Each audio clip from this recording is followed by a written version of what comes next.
The brilliant light that was silenced on a quiet spring night in Norwich, Connecticut, May 14th, 2004, the stars were hidden behind a veil of clouds as 56-year-old Dr. Eugene Mallove, writer-dreamer, worked alone at the house where his life had once begun. This wasn't just any house. It was Gene's childhood home on Salem Turnpike. Though he and his family now lived in New Hampshire, he had returned to clean it up after evicting its most recent tenant. For Gene, this place was sacred, filled with memories of starry nights and early science experiments that would eventually lead him to MIT, Harvard, on the forefront of energy research. Curious, she called the number. A woman letter revealed to be Joanne Mallove answered, telling her that her husband was there cleaning. When the woman approached, she stopped in horror. But that night, the darkness would take more than a stop. The next morning, a woman driving by noticed a for rent sign outside the house. He had been stabbed 32 times in the face. His wallet and shoes were missing. The house looked like a robbery gone wrong, but nothing added up. Within days, two men, Joseph Riley and Gary McAvoy, were arrested for unrelated auto thefts, and evidence seemed to implicate them in Gene's death. A hair was found in the van, blood on their clothing, witness IDs. Case closed. With no solid case, the murder charges were dropped. Joanne and the Mallove family were devastated. Lying barefoot in a driveway, drenched in blood, was the lifeless body of Eugene Mallove. Police arrived to find a grisly scene.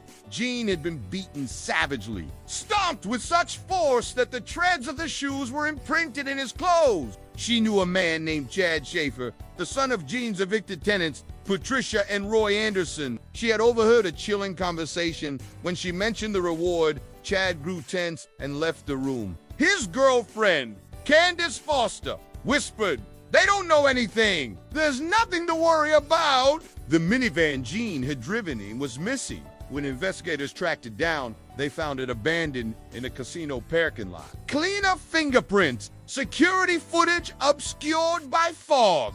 At first, all signs pointed to a brutal robbery by strangers. Not even close. The lawn had been mowed the day after Gene's death. The key had been dropped afterward, suggesting a return to the scene. By 2008, the case unraveled. The forensic lab admitted it had mishandled a hair evidence taken not from Gene's van, but a stolen car.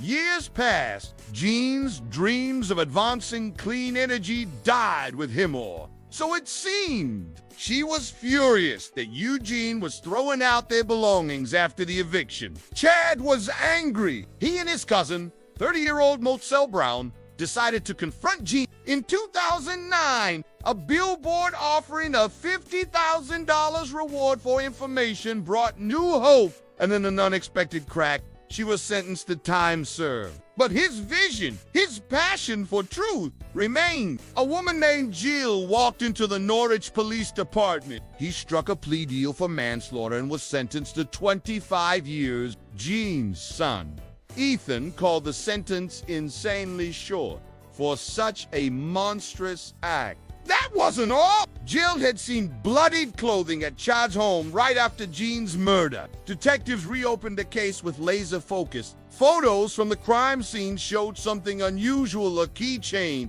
shaped like a sun with the name Brittany inscribed. It lay in freshly cut grass. Moselle, in a horrifying moment of finality, stomped on Eugene's throat until he stopped breathing. They staged the scene, stole his wallet and shoes, and fled. Candace drove Gene's van to the casino, wiping it down and leaving it in the fog. Brittany, police discovered, was Chad's daughter, Candace Foster. Now under intense scrutiny, broke. She told police everything. On May 14, 2004, Patricia Anderson had called her son Chad repeatedly. But it wasn't just a confrontation. They attacked. The beating was brutal, primal. Candace later joined them at the house to help clean up, only to find that Eugene was still breathing.